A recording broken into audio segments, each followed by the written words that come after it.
In our village, everyone knew Cabello. Not because he was strong. Not because he was wise. But because he laughed at people. He made jokes out of pain. Turned weakness into entertainment. If someone limped, Cabello mocked their walk.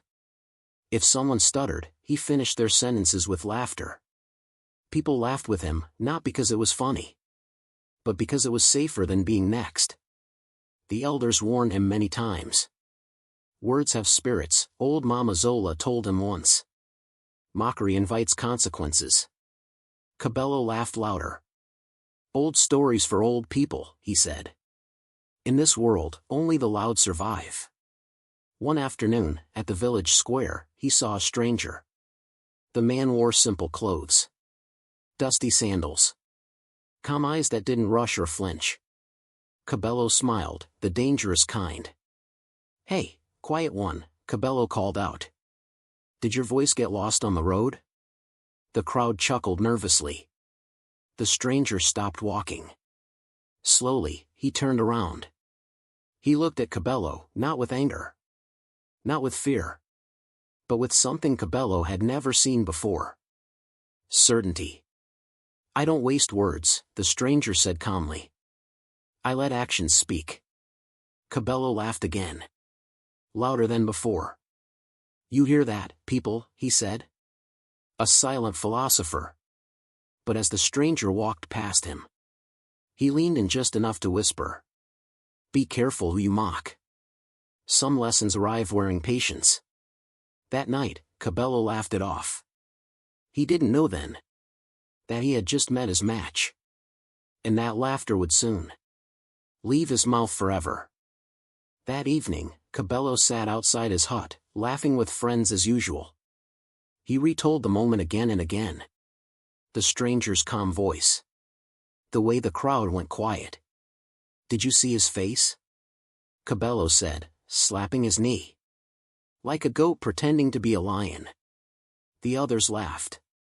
But not as loudly. The wind shifted. Dust lifted suddenly from the ground, spiraling around the fire. Someone muttered, "Enough, Cabello." He ignored them. That night, when Cabello lay down to sleep, the laughter didn't leave him. It echoed. Not from his mouth. From the darkness. He heard it behind his ears. Soft at first. Then louder. He sat up. The hut was empty. Still, the laughter continued. His own voice, twisted, stretched, mocking him back. "Who's there?" he shouted. Silence. The next morning, Cabello woke with a strange heaviness in his chest. When he went to greet people at the well, something was wrong. He opened his mouth to joke. Nothing came out. No sound. No laughter. No words at all.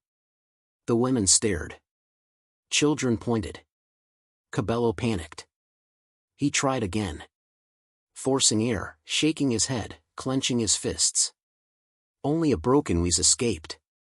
By midday, the village was whispering. "The mocker has lost his voice. The spirits have answered. Find the stranger." Cabello's confidence cracked for the first time in his life. Because without his laughter, he had nothing to hide behind. And deep inside, he remembered the calm eyes of the stranger. And the warning he never took seriously.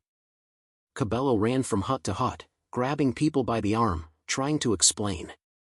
But no matter how wide he opened his mouth, no matter how hard he pushed the air from his chest, no words came out.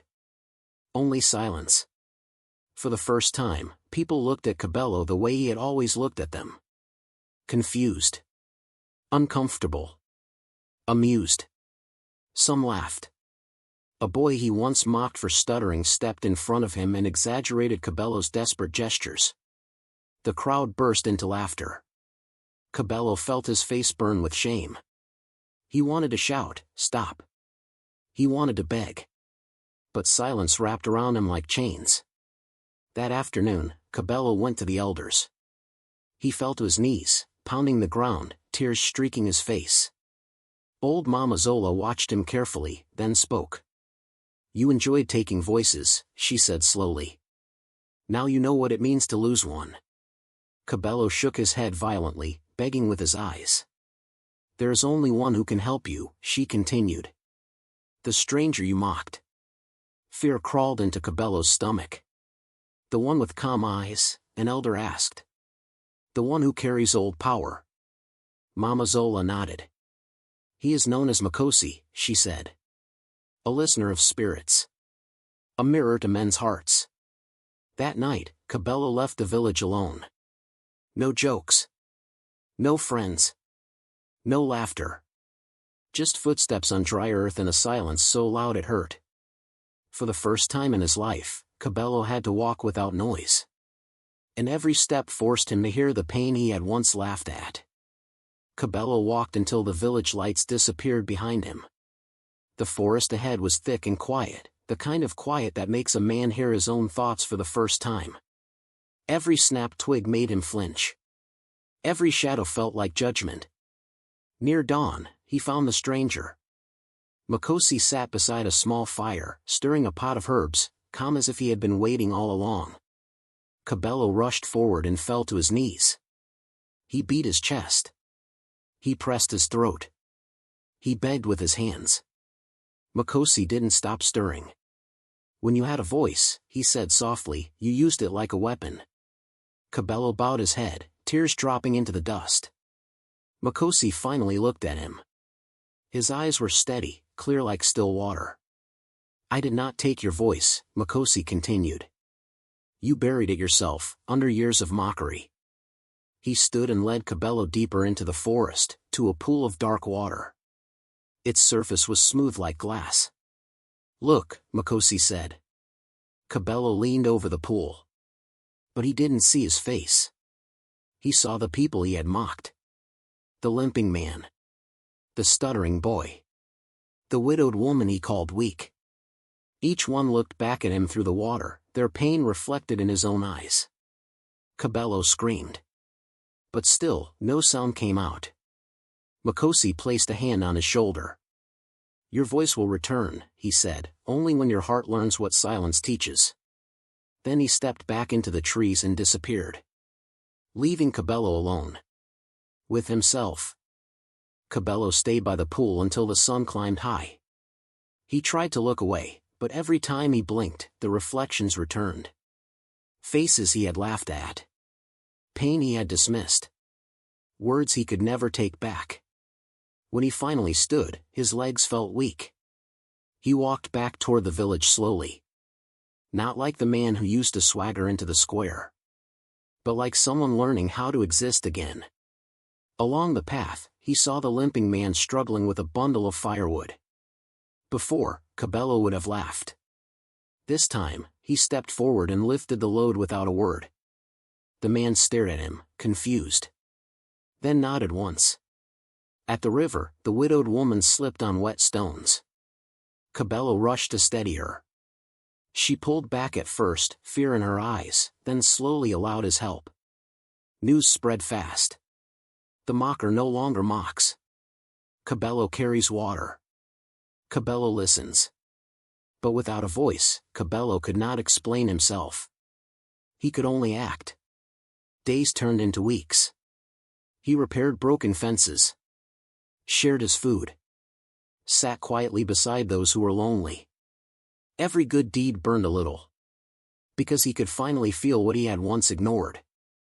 One evening, the stuttering boy approached him and placed a small carved whistle in Cabello's hand. The boy smiled, not teasing, not afraid. Forgiving. That night, Cabello slept without hearing laughter in the dark. And for the first time since he lost his voice. The silence felt lighter. But the lesson wasn't finished yet. Because forgiveness from others is easier than forgiveness from yourself. Cabello woke before dawn, the carved whistle still resting in his palm. He turned it over slowly, studying the careful cuts, the patience it must have taken to shape something so small. His chest tightened. The boy had forgiven him without demanding words. But Cabello had never learned how to forgive himself.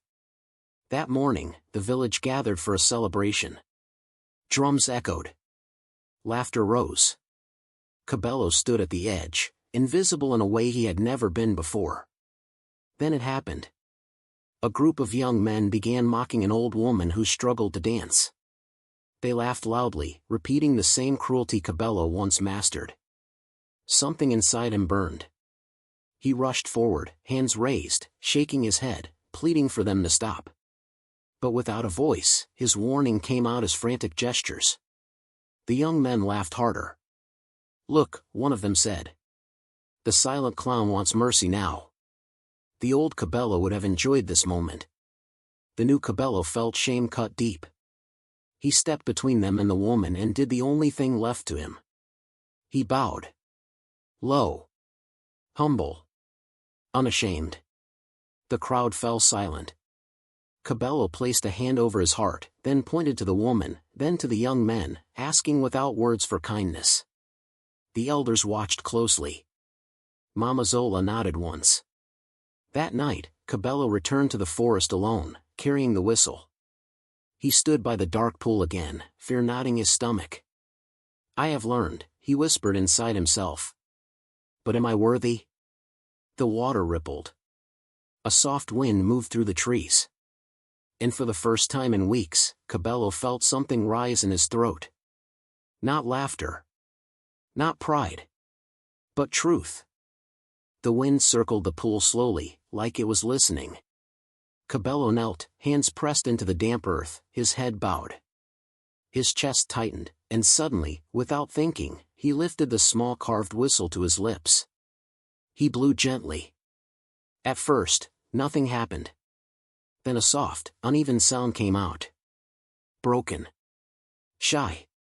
Nothing like the loud laughter that once ruled the village square. Cabello froze. He tried again.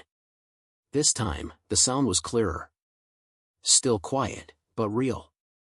The forest responded. Birds stirred. Leaves trembled. The water in the pool rippled outward, and for the first time, Cabello saw his own reflection, not twisted, not mocking. Just a man. Tears streamed down his face as his throat burned. He dropped the whistle and tried to speak. "I am sorry." The words came out rough, cracked, unfamiliar. But they came. When Cabello returned to the village at sunrise, people noticed immediately. He didn't shout. He didn't joke. He didn't perform. He spoke only when necessary, and when he did, his words were careful. "I was cruel," he said to the elders.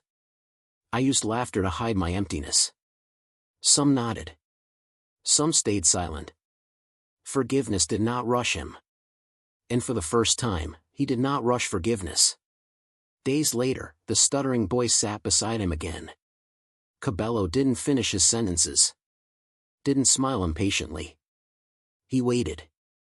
And when the boy finally spoke, Cabello listened like it mattered, because now he knew it did. The village slowly changed. Mockery lost its audience. Silence gained respect.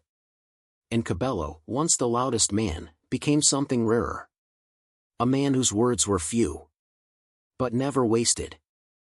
Years later, when new children were born into the village, they did not know the old Cabello. They knew a quieter man. A man who sat near the square and listened. A man who spoke only when his words could heal. A man who stopped cruelty before it learned how to grow. When young boys laughed too loudly at someone's weakness, Cabello would stand, not angry, not shouting, and say calmly, "Careful. Laughter can return wearing a different face." And somehow, that was enough. People began to notice something strange. The village felt lighter. The stuttering boy became a storyteller.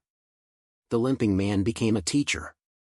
The widowed woman became an elder others sought for advice. Pain no longer needed hiding places. One evening, Mama Zola sat beside Cabello and smiled. "You finally learned," she said. "The loudest man is not the strongest. The kindest one is." Cabello nodded. "I thought mockery made me powerful," he replied softly. "But it only made me empty." That night, Cabello walked to the edge of the forest one last time. He didn't look for the pool. He didn't call from a cozy. He didn't need to. Because the lesson had stayed. From that day on, when travelers passed through the village, they noticed something unusual. People laughed, but never at pain. Jokes were shared, but never sharpened. Silence was respected. And when asked why, the elders would say, "Once, a man laughed at everyone. Until he met his match. And the match was not another man, but truth."